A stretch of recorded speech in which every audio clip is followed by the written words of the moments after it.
За энэ чинь дээр файл руу хэрхэн бичих талаар харуулсан байна. Файл руу бичихтэй файлын нэрийн урд багын тэмдэг бичжээ.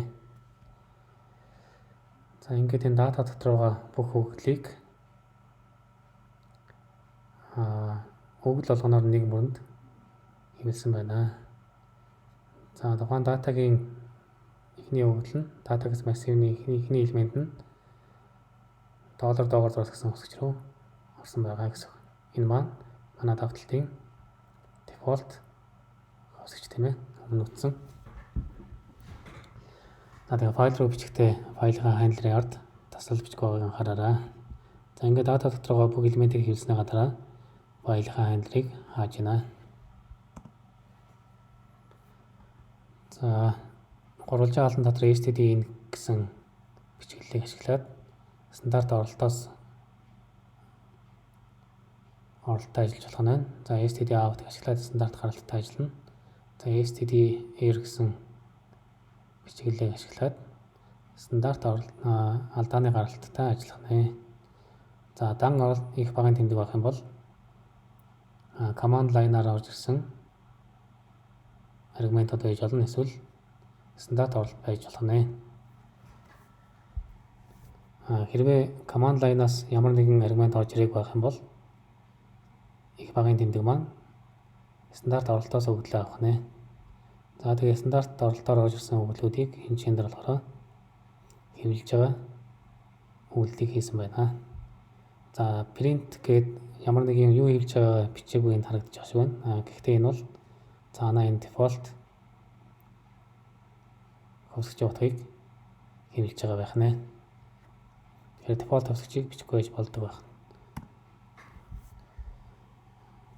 За Unix, Linux төрлийн үйлдэл дээр pipe гэсэн ойлголт байдаг.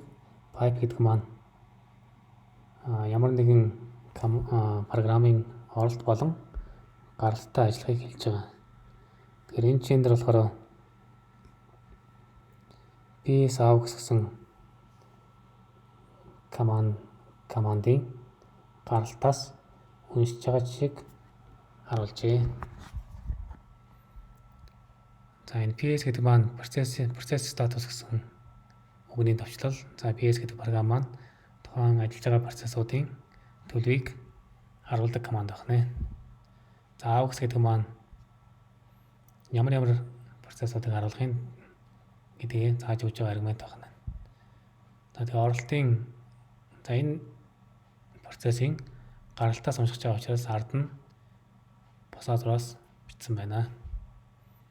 За ингээд эндээс хэлсэн бүх мөрүүдийг нь уншиж аваад тухайн мөрний chomp гэдэг маань хамгийн артлын шинэ мөр рүү шилжих тэмдэгтийг найрлагчж байгаа. За хэвлэгтээ буцаагаад шинэ мөр рүү шилжих тэмдэгт залгаад хэвлэгчж байна энэ жишээн дээр. За тэгээ эндээс гарсан бүх гаралтыг нь энд аваад буцааж хэвлээд буцаагаад энэ гаралтаа хааж байна. За энд болохоор тухайн процессын оролт руу бичиж байгаа жишээ байна. За mail гэсэн программын оролт руу data гэсэн массивын бүх утгуудыг хэвлэж байна. Утга болгоныг нэг мөрөнд хэвлээд mail гэсэн програм руу оруулж байна гэсэн. За ингээд та бүхэн энэ хичээл дээр үтсэн бүх кодуудыг өөрсдөө компьютер дээрээ туршиж үзээд хэрвээ мэдгүй тодорхойгүй асуух зүйлс гарах юм бол комент хэсэг дээр бичээрэй. Facebook групп дээр гэсэн. За баярлалаа. Бүгдэнд нь амжилт хүсье.